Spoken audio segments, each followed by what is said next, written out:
You know what? No, we're not getting mad tonight. I refuse. I absolutely refuse.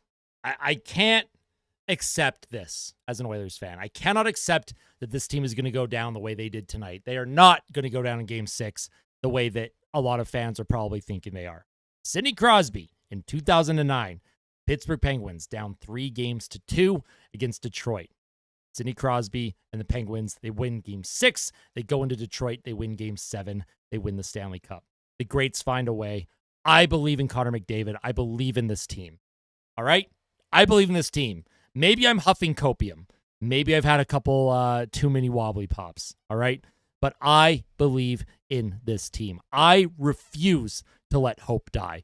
The live stream tonight, I was pretty down. I was mostly depressed. I didn't really crash out. I had a small crash out, but not like a major one. Not like at the end of the first period of Game 4. I refuse to believe that this team is going out like this. It just can't happen.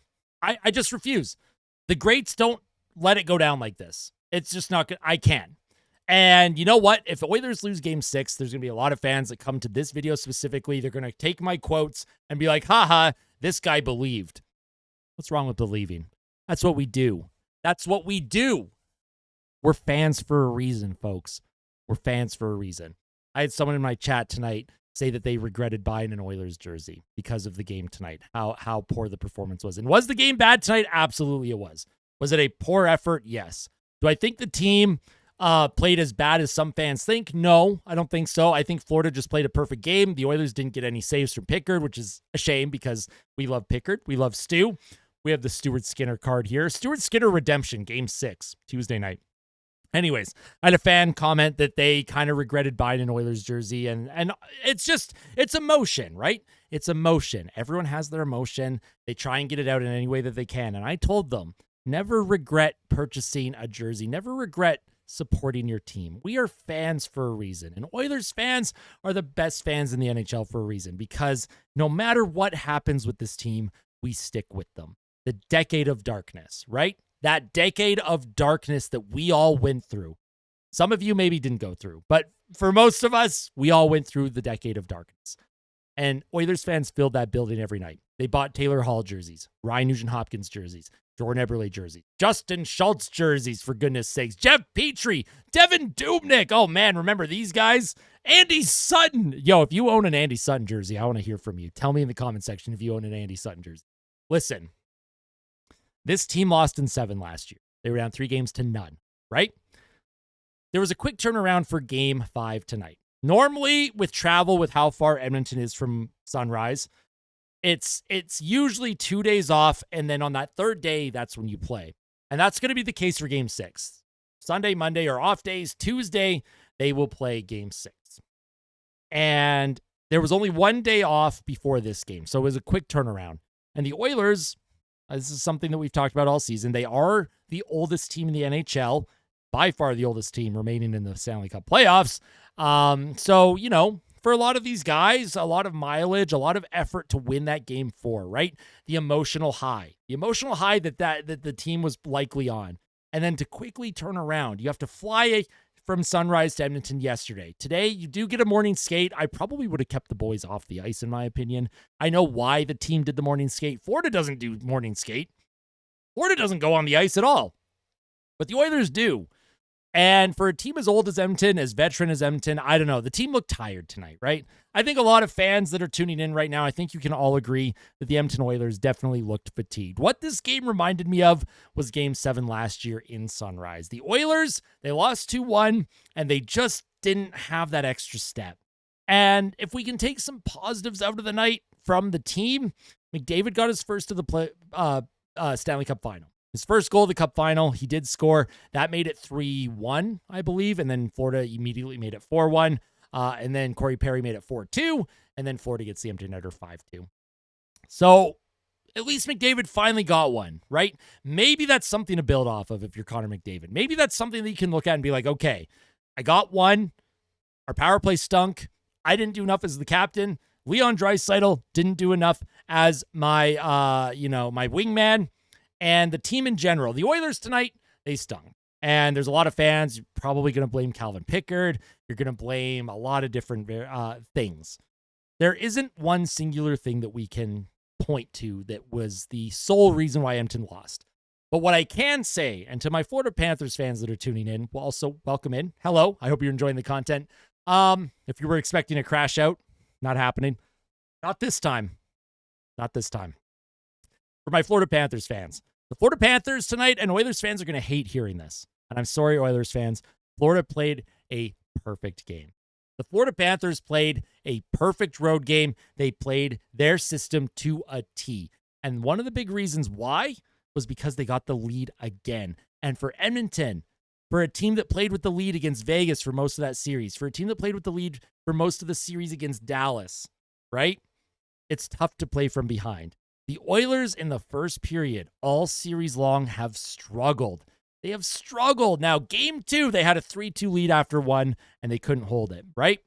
But game 3, penalty trouble, you're down, and you don't come back. Game 4, penalty trouble, you're down. They found a way to come back.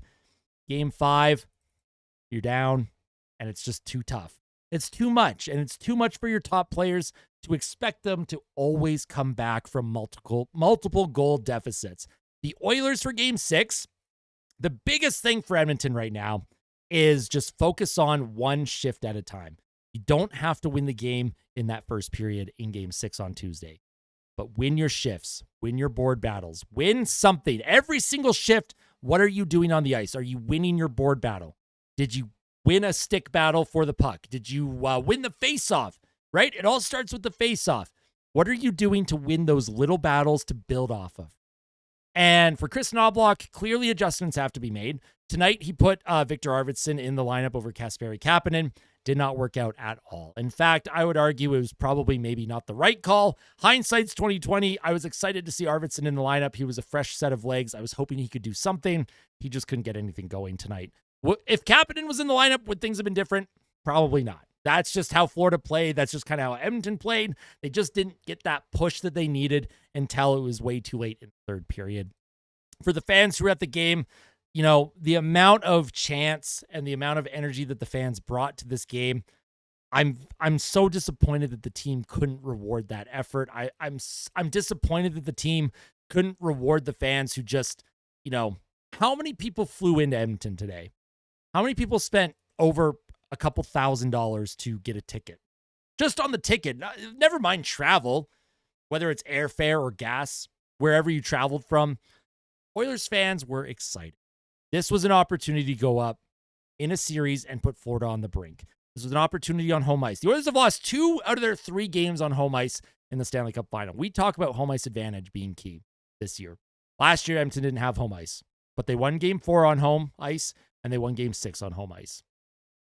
They won 2 out of the 3 games at home. And so far this year, the Oilers have lost 2 out of their 3 games. Now, Florida, all playoffs long, they have been great on the road. And credit to them. They find a way to get the job done. The way they play, it is aggravating. It is suffocating. But the Edmonton Oilers also shoot themselves in the foot. Kevin Bieksa talked in the second intermission, and I'm going to talk about tactics for a little bit. I'm not taking questions tonight, by the way, so if you're going to wait around for questions, I do apologize. It's just not going to happen. But at the end of today's video, I do need to give a massive shout out to the community. I need to, I'm going to be fully transparent here, but the community tonight was just, I've never seen anything like this before. Like the community support, the amount that, like, I don't know. I don't even know what to say. The community support during the live stream tonight was insane. The amount of super chats, the amount of gifted memberships, the amount of donations. I can't thank you all enough. But Kevin Bieksa, sorry, my brain, he gets scattered. End of the second period. Kevin Bieksa talked about how Edmonton kept trying to rim the puck around the boards. And the big thing with Florida is they will make you pay. Like, the Oilers are just giving up possession. The Oilers are a puck possession team, and the Florida Panthers refuse to let them have the puck. And for Edmonton, they just willingly gave up the puck all night. If they didn't have a play, hard rim around the boards from the defensive zone. To whom? Who knows? A lot of times they iced it. A lot of times Florida just waiting for the puck along the boards because that's how they forecheck, and they want you to give the puck away. Moving forward, for Game 6 for Edmonton, they just got to play simple hockey. Back to basics. Whatever you learned in Adam or Pee Wee, that's what you got to get back to.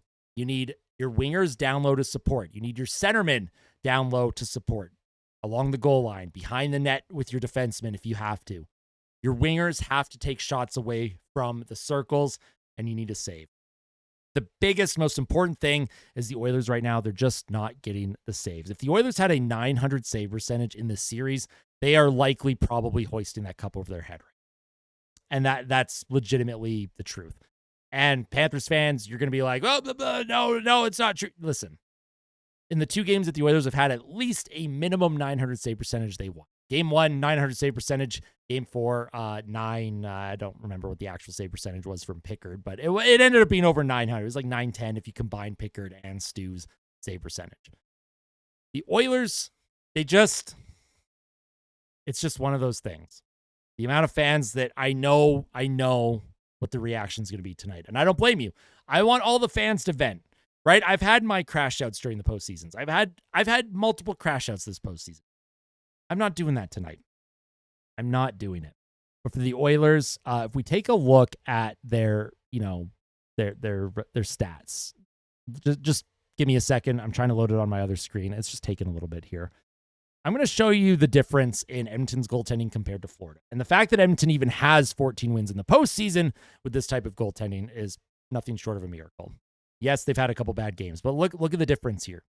The Oilers give up 3.24 goals per game, 886 save percentage. The Panthers, Bobrovsky, he started every single game for Florida, 907 save percentage, 250 goals against average. Bobrovsky himself, 226 goals against, 912 save percentage. So this does include empty nets, right? This absolutely includes the empty nets. But for Edmonton, all they need is a couple more saves. Stuart Skinner will likely start game 6. I can't imagine a world where Calvin Pickard gets the crease again. Calvin Pickard had his opportunity tonight. And is the game on Pickard? No. No, this game was not on Pickard. This game was not on any specific Oiler. It was on the entire team.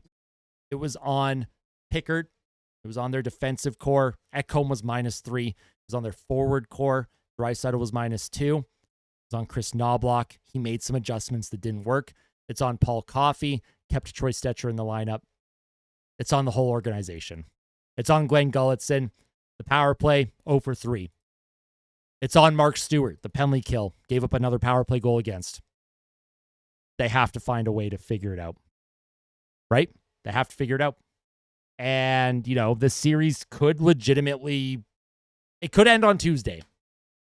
Who knows, right? We don't know. The Oilers could come out on Tuesday. They could take over the whole game, force a game 7. But if they play like they did tonight, and if Florida plays like they did tonight, the series is over.